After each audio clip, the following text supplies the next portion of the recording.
Olá, você que nos acompanha aqui pelo Notícias Agrícolas. Eu sou Letícia Guimarães e a gente começa mais um boletim sobre o mercado do boi gordo.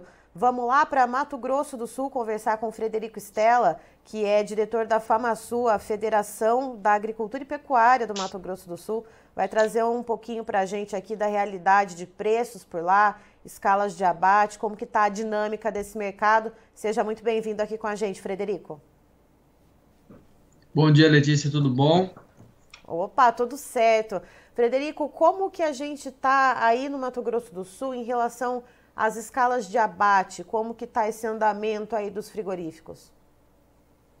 Então, Letícia, até ontem, pela manhã, nós tínhamos um cenário, né? Os frigoríficos estavam pagando em média R$ 250 na arroba. Isso, os grandes pagando com 30 dias, os menores aí pagando com à vista, ou 7 dias. Mas ontem à tarde o mercado mudou.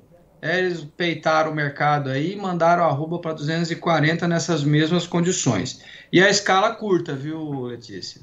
Média de quantos dias, mais ou menos, que a gente tem de escala por aí? Então, a gente tem relatos aí de furos de escala, quer dizer, frigoríficos que não têm a escala completa para essa semana ainda, né? Mas de média está em torno de uma semana, um pouco menos aí, as escalas dos frigoríficos.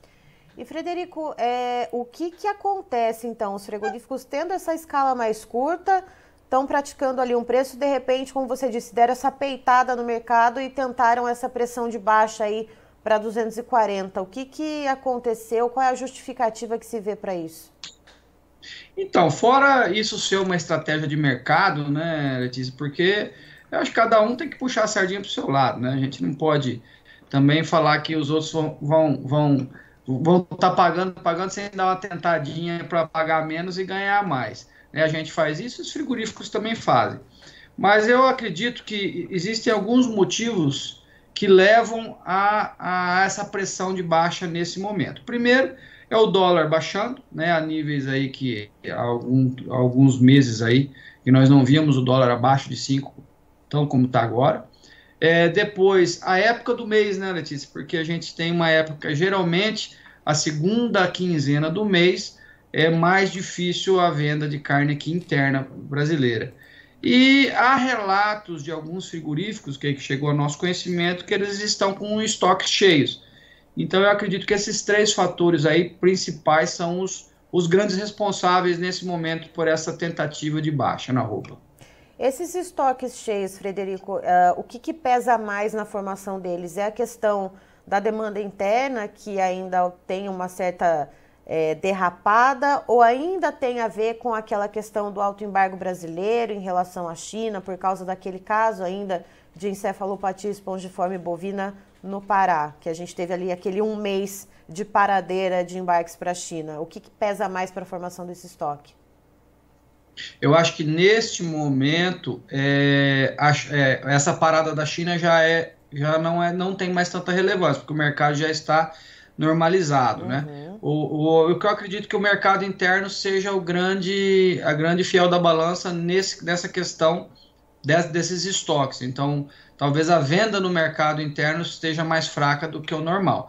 E tem mais um fator, viu, Letícia, que nos mostra aqui e que a gente vem falando já há algum tempo sobre o ciclo pecuário, né? E o ciclo pecuário, ele firma quando você tem uma quantia de fêmeas indo para o abate maior do que uma média normal. Então, hoje nós temos uma condição, se você pegar janeiro a abril deste ano, comparando com o do ano passado, nós aqui no MS abatemos 5% a mais de fêmea, né? E 4% menos de macho.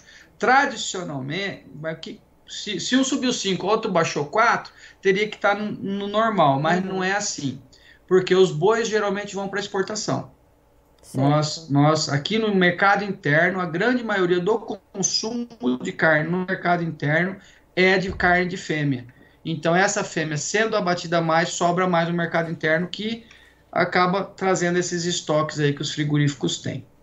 Certo. E aí, na questão da exportação, se a gente tem esse cenário, né, de menos abate de machos, isso sinaliza, então, que a gente tem uma exportação ainda, então, tendo um ritmo um pouco mais devagar? Não, as exportações, elas, se você pegar na média, janeiro, abril, ela deu uma baixa grande, sim. Mas por quê? Por causa do evento China, como você mesmo disse. Uhum. Né? É um evento isolado de um país isolado. Mas as exportações fora a China estão indo normal. Tanto que hoje aqui no Mato Grosso do Sul, bom, em quantidade de exportações, né? Nós tivemos uma queda de 11,5% MS. Fator China. Mas a tendência é esse mercado se normalizar. Nós sempre tivemos a China como primeiro importador de carne nossa, né? Hoje são os Estados Unidos, que querendo ou não é uma boa notícia. Os Estados Unidos é comprador de carne de qualidade, ele não compra de qualquer um. Né? Então hoje os Estados Unidos está comprando, janeiro a abril, 25% do que a gente exportou foi para lá. E geralmente o primeiro era a China. Mas a China vem logo em seguida recuperando esse mercado e eu acredito que no próximo semestre ela já vai assumir a liderança com certeza. Ela vem com 22% do mercado. Comprou 13,5 milhões de toneladas de carne. Os Estados Unidos com 15 milhões. E o terceiro é o Chile, que compra bastante da gente aqui, com 9 milhões de toneladas, 15% do total. Depois vem Arábia, Egito e os demais. E esse primeiro quadrimestre, então, com essa baixa nas exportações, você cita o fator China. É esse fator do alto embargo brasileiro ou tem algum outro componente em relação ao consumo lá na China que tem mexido com isso? Porque a gente vê algumas notícias lá na China de preço da carne suína local baixando bastante. Isso interfere de alguma maneira também nessas exportações de carne bovina brasileira? Eu acredito que sim, mas é pouco relevante em relação ao embargo. Eu acredito que o grande causador disso aí realmente tenha sido o embargo.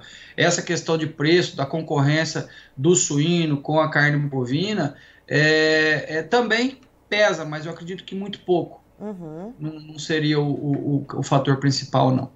E, Frederico, o que a gente consegue ver, né? A gente está na segunda quinzena do mês de maio, é uma quinzena, né, tradicionalmente ruim, então, né, de carnes, para venda de carnes, né, de uma maneira geral, isso não se restringe somente à carne bovina. O que se projeta para o mês de junho, né, para a virada de semestre? O que vocês aí da FamaSul enxergam no horizonte quando a gente fala em demanda, em oferta e também em custos de produção, por que não? Então, o que a gente tem visto aqui? O que a gente pode olhar no horizonte? Existem notícias de que a tendência de confinamento para o segundo semestre é de baixa. Então, isso é uma notícia boa para nós pecuaristas. Então, talvez tenhamos um mercado mais enxuto e mais firme para o segundo semestre. A notícia boa para o pecuarista e ruim para o agricultor é que o milho vem em baixa. Então, você está conseguindo comprar aí, hoje, no momento, 6 sacas de milho, mais ou menos de 5,5 a 6 sacas de milho, com uma arroba de boi. É uma conta boa. Então, se continuar nessa situação, né, Letícia? Só que a gente não tem muita... Como está tudo baixando a níveis que a gente não esperava onde chegar, então a conta hoje é essa. Agora, o que vai ser amanhã a gente não sabe, mas a tendência para o segundo semestre seria isso, e a conta de arraçoamento por causa do milho, do preço do milho, está mais favorecendo o produtor, o pecuarista nesse momento, nesse ano, né? A gente vem há alguns anos aí perdendo para o agricultor, mas esse ano acredito que a gente vai ter uma certa vantagem. Certo. Frederico, muito obrigada pelas informações. Você e o time aí da FamaSul são sempre muito bem-vindos aqui com a gente para trazer as informações sobre todos aí os aspectos, né, os mercados agropecuários do Mato Grosso do Sul. Eu que agradeço. Eu gostaria de deixar um recado aí para o produtor rural, para o pecuarista. Nós estamos no momento de uma queda de braço, não é mesmo? A indústria tentando baixar e a gente tentando segurar. No nosso ver aqui, a vantagem neste momento, tá? Mês de maio, segunda quinzena, ainda é para o pecuarista. Por quê? Eu listo 2 motivos. Primeiro, nós ainda temos algum suporte de pastagem, né? Nós podemos segurar o boi ainda no pasto, mesmo que as chuvas estejam se escasseando, mas nós temos um volume de pasto que permite a gente segurar de uma forma barata o boi no campo, né? E o segundo, que para o invernista, neste momento, ainda não está interessante a troca do gordo pelo magro. né, o preço do gado magro aqui no Mato Grosso do Sul, ele não cedeu da forma como a arroba cedeu. Então nós temos esses dois motivos aí que nos levam a crer que a vantagem ainda neste momento é para o pecuarista. Ter aí um pouco de paciência, acreditamos aí que essa briga vai mais tempo aí. Certo, Frederico, muito obrigada. Então, como eu disse, vocês aí da FamaSul são sempre muito bem-vindos aqui conosco. Nós que agradecemos. Um abraço.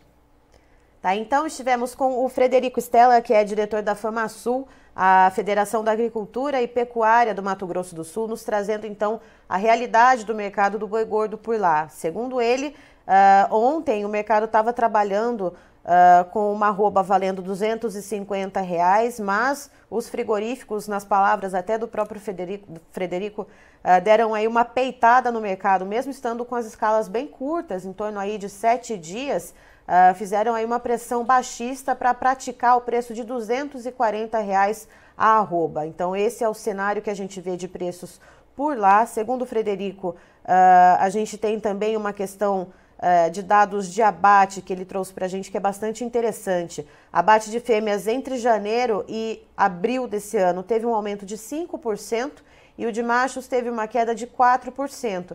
E isso é interessante porque também traz um retrato da questão do consumo. Então, já que aqui no mercado interno a maior parte do consumo então é de carne vindas de fêmeas abatidas e no caso dos machos é uma carne para exportação, isso se refletiu também na questão das exportações que a gente vê aqui também para Mato Grosso do Sul, uma diminuição de 11,5% nas exportações sul-mato-grossenses nesse primeiro quadrimestre do ano. E houve inclusive uma inversão na liderança das importações de carne lá do estado. Quem antes liderava era a China, mas por causa daquela questão do alto embargo brasileiro, devido ao caso de encefalopatia espongiforme bovina atípico, a China então ficou em segundo lugar nesse primeiro quadrimestre do ano. Os Estados Unidos assumiu a liderança e, segundo Frederico, isso é um ponto positivo por causa da questão da qualidade exigida, dos cortes de qualidade que os Estados Unidos então importam do estado. Christian, por favor, os preços na tela, vamos lá? Vamos ver então os preços na B3, a Bolsa Brasileira. O contrato para maio desse ano, então, a gente vê uma queda de 0,67%, com a arroba bovina valendo R$ 258,55. Junho, uma redução de 1,96%, com a arroba no preço de R$ 247,30. Julho, uma queda um pouco mais consistente, de 2,33%, com o preço da arroba em R$ 249,20. Agosto, uma queda ainda um pouquinho maior, de 2,54%, arroba bovina cotada, em R$ 249,50. E a referência do CPEA para o boi gordo para o estado de São Paulo tem uma queda de 2,34%, com a arroba sendo praticada no preço de R$ 267,20. Eu encerro por aqui, já tem mais informação para você, fique ligado.